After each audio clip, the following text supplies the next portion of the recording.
ভগৱানে আমাক বিপদত কেতিয়া চকু মেলি চাব। সকলো বিপদতে ভগৱানে হাত পাতি কেনেকৈ ল'ব, আমাক নিৰাপদে ৰাখিব। যেতিয়া আমাৰ মনলৈ সকলোৰে প্ৰতি সৎভাৱ উদয় হ'ব, হিংসা ভাৱ নিৰ্মূল হ'ব, নাইকিয়া হ'ব, তেতিয়া আমি জানিব লাগিব প্ৰভু ভগৱন্ত আমাৰ লগত আছে।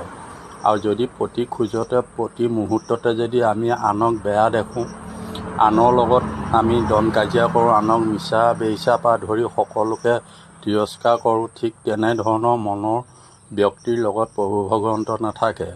প্ৰভু ভগৱন্তৰ কৃপা কেতিয়াও তেওঁ নাপায়। তেওঁ বিপদেই বিপদ হ'ব, কিন্তু তাৰ পৰা উদ্ধাৰ নাপায়। সেই হেতুকে আমি সৎভাৱ সকলোৰে প্ৰতি যদি আমাৰ মনত আমি ৰাখিব পাৰোঁ, তেতিয়া প্ৰভু ভগৱন্তক ৰখা নিচিনাই হয়।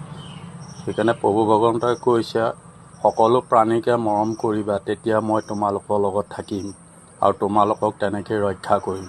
সেইদৰে ঘৰ বাৰী নথকা জীৱ জন্তুসকলকো প্ৰভু ভগৱন্তই পৰিচালিত কৰিছে।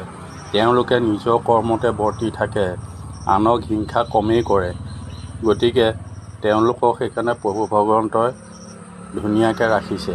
কিন্তু আমি মানুহ হিচাপে জ্ঞান লৈছোঁ, জ্ঞান লৈ আমি সেইখিনি অৰ্জন কৰিছোঁ আৰু তাক আমি সৎভাৱ ব্যৱহাৰ কৰিব।